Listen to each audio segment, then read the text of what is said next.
pessoal, muito bom dia ainda, né? Ainda não passamos da hora do almoço, apesar de que já estou aí atrasadíssima, né? Entrando aqui. Muito bem. Em primeiro lugar, eu desejo a todos aí uma excelente semana de estudos. A gente vai ter algumas outras atividades durante a semana para que vocês consigam aí se preparar adequadamente para domingo, dia 8, né? E a ansiedade de vocês passa aqui para a gente. Nós estamos todos aqui reunidos hoje e com uma ansiedade louca por vocês também, viu? Eu desejo muito boa sorte, uma excelente semana de estudos e uma excelente prova. E quero saber, depois nas redes sociais, aí, a notícia do passeio, tá? E esperamos vocês também para a segunda fase aí, no JUS 21. Bom, passado esse primeiro momento de nervosismo, e a gente aqui ao vivo, né? E hoje a gente não tem direito de errar, muito bem, e vocês na prova não têm o direito de errar. Em direito do consumidor, nós temos duas questões que nós não podemos errar, ok? Tá combinado assim? Então, ninguém erra direito do consumidor, tá bem? Muito bom. Vamos começar falando rapidamente, vamos fazer aqui só um passeio, né? Porque já esgotamos todos os temas em direito do consumidor, mas vamos fazer aí um passeio no nosso Código de Defesa do Consumidor, ok? Primeiro, vamos trazer aqui quem são os elementos, né? Elementos subjetivos e os elementos objetivos. Ora, quem é o elemento subjetivo, pessoal? O elemento subjetivo é o consumidor e o fornecedor. São as partes da relação jurídico de direito do consumidor, ok? Da relação jurídico-processual. Muito bem. E quais são os elementos objetivos? Ora, os elementos objetivos são o produto e o serviço. Aliás, é atrás desses bens da vida que o Código de Defesa do Consumidor vai proteger o consumidor, ou a relação de direito de consumo que está aqui situada no Código de Defesa do Consumidor, ok? Muito bom. Bom, quem é o consumidor? O consumidor é aquele que adquire bens, né, ou serviços para o uso próprio, para a utilização desse bem ou serviço, ok? Então, isso denota para a gente que o nosso Código de Defesa do Consumidor, ele adota o quê? A teoria finalista. Então, vamos nos lembrar disso.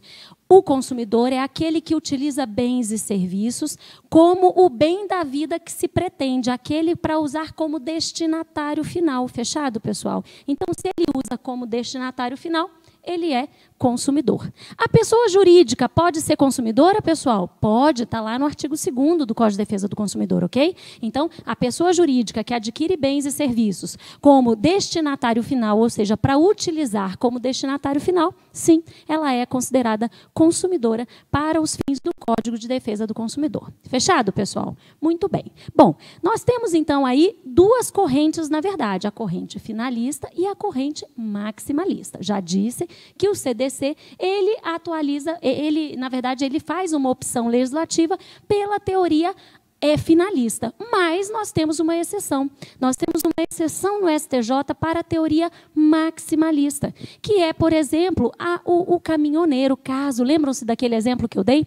O caso do caminhoneiro que adquire, por exemplo, um caminhão numa concessionária e ele faz frete. Só que, vejam, ele faz o frete, mas ele é muito vulnerável diante da realidade fática, né, diante da concessionária. E vamos supor que esse caminhão dê um problema e ele fique, por exemplo, sem poder trabalhar. Ora, isso é um prejuízo, ele sustenta a família dele pelo trabalho dele, né? Então, nesses casos, o STJ tem excepcionado a teoria finalista para a adoção da teoria maximalista, ou seja, aquele que não usa o bem como destinatário final. Então, essa é a única exceção, ok? Então, se tiver lá um consumidor, né, vulnerável ou hipossuficiente, nós temos aí a teoria finalista como única exceção na jurisprudência do STJ. E detalhe, não é súmula. Então, tem menos chance de cair, mas como é uma exceção, eu deixo a dica para vocês aqui. A adoção da teoria finalista. Bom, quais são as características do consumidor? Quais são essas características, pessoal? Bom, as características do consumidor são notoriamente quais? A vulnerabilidade e a hipossuficiência, ok? Então, nós temos diferenças entre a vulnerabilidade e a hipossuficiência. Quais são essas diferenças? Na tela. Olha o quadro, muito bem. Vulnerabilidade técnica, vulnerabilidade jurídica ou fática socioeconômica. E a vulnerabilidade, e a hipossuficiência, pessoal? A hipossuficiência ela será considerada no caso concreto. Ela vai dizer respeito à inferioridade cultural, à técnica e à financeira, ok? Olha lá a nota que eu fiz. Guardem essa nota. Todo consumidor é vulnerável, mas nem todo consumidor é hipossuficiente. Volta para mim. Muito bem. Ora, se todo consumidor é vulnerável, mas nem todo consumidor é hipossuficiente, por que você tem que lembrar dessa nota? Vamos supor que o Ike Batista esteja numa padaria fazendo uma compra de um pãozinho para ele tomar o café da manhã. Muito bem. Ele é hipossuficiente, pessoal? Ike Batista não é hipossuficiente, mas Ike Batista é vulnerável? Ike Batista é vulnerável diante da padaria na compra do seu pãozinho. Por quê? Porque ele não tem a técnica da elaboração e da produção do pãozinho, ok? Então, ele é, sem dúvida nenhuma, vulnerável diante do padeiro, ok? Mas não é hipossuficiente. Joinha, pessoal? Muito bom. Vamos lá ao conceito de fornecedor. Quem é o fornecedor? Na tela, pessoal, porque isso é importante para a análise do artigo 13 do Código de Defesa do Consumidor. Fornecedor é toda pessoa física, jurídica, pública ou privada, nacional ou estrangeira, bem como os entes despersonalizados que desenvolvem a atividade de produção. Pessoal, vamos notar aqui, fornecedor é toda pessoa física ou jurídica, pública ou privada, nacional ou estrangeira, bem como os entes despersonalizados. Guardem isso aí, ok? Guardem essa noção. Muito bem, voltando para mim. O que a gente pode falar sobre fornecedor? O fornecedor, então, é todo aquele que vai fornecer no mercado de consumo produtos e serviços, ok? Muito bem. Ele é um dos polos da relação jurídica de consumo. Fechado até aí, pessoal? Muito bem. Segura aí e vamos para o artigo 6º do CDC. E qual é o artigo 6º do CDC, pessoal? É os direitos básicos do consumidor. É aquele que se refere aos direitos básicos. Vamos fazer uma comparação? Vamos mexer com o nosso ursinho? Vamos, né? Ele está famoso hoje. Então, o nosso artigo 6º corresponde ao artigo 5º da Constituição.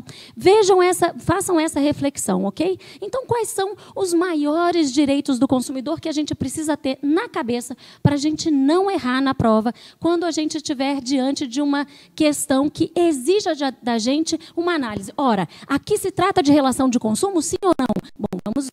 Tem direito do consumidor aqui? Tem, então pode ser que tenha esse momento. Vamos lá na tela, só para a gente passar rapidamente os principais direitos do consumidor. A proteção à vida, à saúde, à segurança. Gente, esse é o direito de ouro, ok?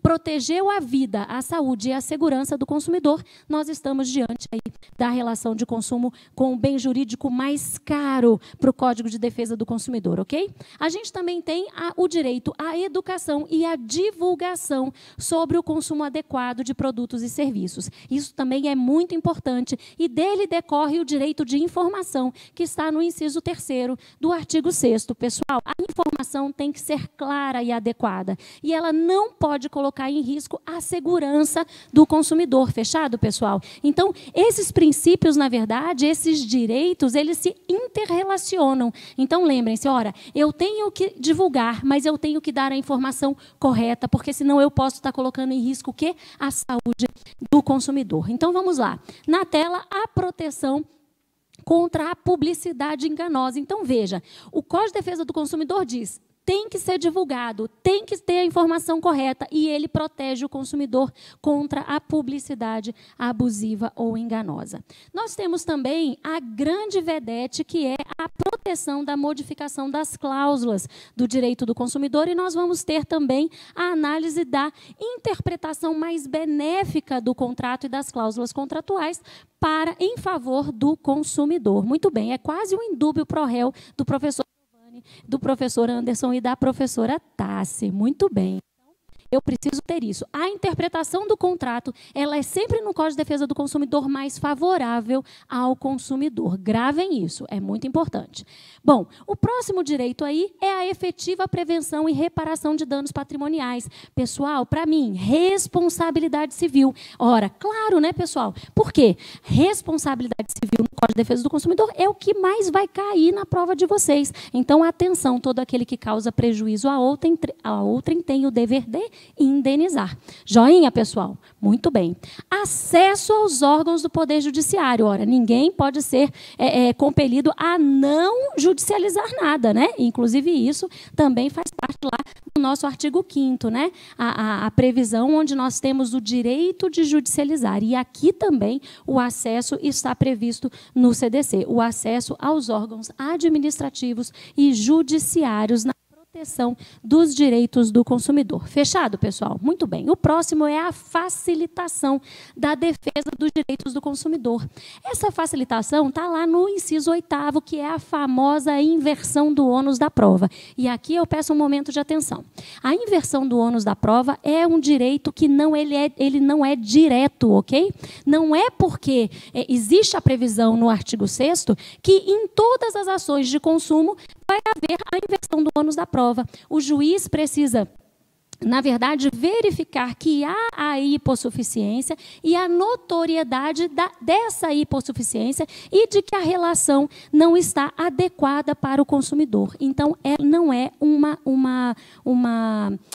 aplicação direta, ok? Esse direito é um direito relativizado e isso costuma cair na prova da OAB. Vamos lá na tela para que vocês vejam essas diferenças. Inciso 8º, olha, a inversão do ônus da prova em seu favor no processo civil, quando a critério do juiz, pessoal, muita atenção, for verossímil a alegação ou quando ele for hipossuficiente. Fechado, pessoal? Então, é preciso da verossimilhança da alegação, do nexo causal, né, da verossimilhança dessa alegação e quando o consumidor for verificada na prática, no caso concreto, a sua hipossuficiência. Tudo bem? Muito bom. E, por fim, aí, dos mais importantes direitos, a gente vai ver a eficiência e eficácia da prestação dos serviços públicos. Sim, pessoal, os serviços públicos também precisam ser bem prestados, ok? Eles também estão aí, os órgãos públicos, de uma maneira geral, quando oferecem serviços aos jurisdicionados, eles também precisam garantir aí a qualidade no serviço. Fechado, pessoal? Muito bom. A proteção da garantia contratual. Então, eu já falei, artigo 47, né? Muito bem. A cláusula mãe, o que vocês não podem esquecer, é o indúbio pro réu. Quer dizer, né, a interpretação das cláusulas contratuais no CDC, ela é mais favorável, ela é mais benéfica ao consumidor.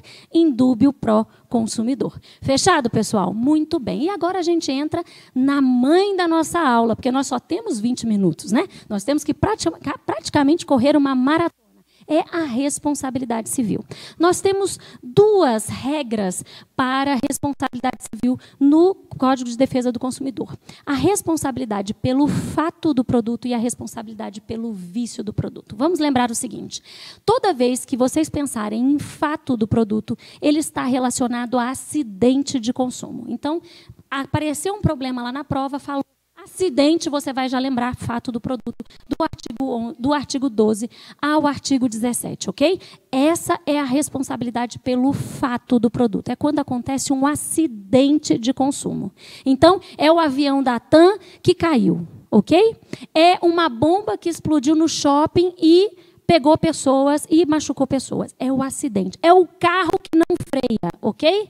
Isso caiu na prova do 24º exame. O carro teve problema, então o carro não freou e o carro bateu. Acidente de consumo. Fechado, pessoal? Muito bem. O vício do produto está ligado àquilo que a gente chama de defeito, tá? O vício é a falta de qualidade no produto. Ou seja, o botão que não liga, Tudo bem? O controle remoto, por exemplo, que não funciona com a televisão. Então, é alguma coisa menor. É aquilo que não gera o fato do produto ou o acidente. Por exemplo, o produto que está fora da validade, ok? Ou seja, ninguém comeu, ninguém passou mal. Agora, se ele está fora da validade, eu como e passo mal, é fato do produto, ok? Então, se não há acidente de consumo, a gente chama de vício a partir do artigo 18 até o 25 do Código de Defesa do Consumidor. Tranquilo até aí, pessoal? Então, vamos passar rapidamente naqueles pontos que são os principais na tela. Do artigo 12, nós temos que dizer o seguinte. Artigo 12. O fabricante, o produtor, o construtor nacional ou estrangeiro e o importador respondem independentemente da existência de culpa. Para mim, quem faltou? Alguém prestou atenção no resto da lâmina? Muito bem. Faltou o comerciante. Pessoal, o comerciante não está ligado diretamente no fato do produto. E isso porque ele não coloca o bem efetivamente no mercado com aquele problema. Agora, se ele se ele comercializa um produto e ele não faz indicar quem é o produtor, o importador, o fabricante, aí sim ele se responsabiliza. Então, é uma responsabilidade subsidiária. Atenção, pessoal, o artigo 13 do Código de Defesa do Consumidor alerta que a responsabilidade do consumidor, do comerciante, é subsidiária. Ela não está na regra, não é responsabilidade objetiva. A responsabilidade objetiva está no caput do artigo 12, lá no fabricante, no produtor, no construtor e no importador. Fechado, pessoal? Então, as palavras-chave para o comerciante está em informação e conservação. Porque se ele também não conserva o pãozinho de queijo que veio da fábrica X e esse pãozinho de queijo não fica adequadamente armazenado lá na padaria dele, ele vai responder. Se o supermercado desliga a chavinha do refrigerador para gastar menos energia e aqueles produtos, eles perdem qualidade, mais uma vez, o consumidor, o comerciante, ele vai responder. Fechado, pessoal? Muito bem. Vamos lá no artigo 14 e a gente tem uma exceção muito importante. A regra no Código de Defesa do Consumidor é a responsabilidade objetiva. A exceção está ali no artigo 14, parágrafo 4º, no que tange a responsabilidade do profissional liberal. Então, a responsabilidade do profissional liberal, ela é subjetiva, ok, pessoal? Volta para mim. Olha a exceção. Se um hospital... A responsabilidade é subjetiva. Se o hospital indica o médico que opera e causa dano ao paciente, o hospital tem responsabilidade objetiva, ok? Pela ação do médico. Então, cuidado com o hospital, ok? A responsabilidade do médico é subjetiva. Mas se o hospital indica o médico, a responsabilidade do hospital é objetiva. Fechado, pessoal? Essa é uma das exceções também que temos relativas aí à responsabilidade civil. Muito bem. Vamos no artigo 18 falar de vício do produto. Pessoal, o artigo 18 ele vai falar que aqui no geral, vamos lá na letra da lei, na tela. O fornecedor, desculpem. Vamos lá. Os fornecedores, e veja que aqui ele não identificou. Aqui ele está falando do gênero. Aqui, pessoal, ele inclui quem? O comerciante. Então, aqui, diferentemente do artigo 14, para mim, diferentemente do artigo 14, que ele evidentemente retira o comerciante da responsabilidade, o artigo 18 fala todos os fornecedores. Então, pelo vício do produto, inclusive o comerciante responde, ok, pessoal? Muito bem. E qual que é o artigo 18? O artigo 18 trata da responsabilidade civil pelo vício. Isso significa dizer, pessoal, o seguinte, olha, o meu celular deu defeito, então eu posso entrar e posso levar ele na assistência técnica. Ora, eu tenho 30 dias para a assistência técnica responder ou consertar ou dar uma resposta para esse vício, ok? Ele tem que consertar. Não consertando, aí sim surge o direito do consumidor para trocar o produto, para receber o dinheiro de volta ou para pagar ou receber de volta a diferença de um produto de menor valor ou de maior valor. Fechado, pessoal? Então, cuidado com o artigo 18, ok? Você não tem o direito direto de se ver ressarcido em valores monetários ou na troca do produto imediatamente. É preciso que passe o tempo dos 30 dias. E aí, então, vamos ver, para fechar as nossas dicas de ouro de hoje, nós vamos ver aqui as garantias legais. Ora, lá no artigo 26, nós temos o prazo decadencial. O que é esse prazo decadencial, pessoal? É o prazo de direito material. Então, os vícios aparentes e aqueles de fácil constatação, eles caducam em 30 dias, tratando-se de serviços e produtos não duráveis, e de 90 dias, tratando-se de fornecimento de serviços e produtos duráveis. Fechado, pessoal? Nós temos uma exceção, que é a suspensão do artigo 26, parágrafo 2º, que é quando o consumidor, ele notifica o fornecedor e também a abertura do inquérito civil. Nesse caso, há também a suspensão do prazo decadencial. Perfeito, pessoal? No caso de vício oculto, do parágrafo 3º do artigo 26, nós temos aí o prazo de 5 anos também do artigo 27 para a prescrição da ação. Então, são os prazos importantes. 30 dias e sempre em dias, pessoal, não é um mês e não são 3 meses.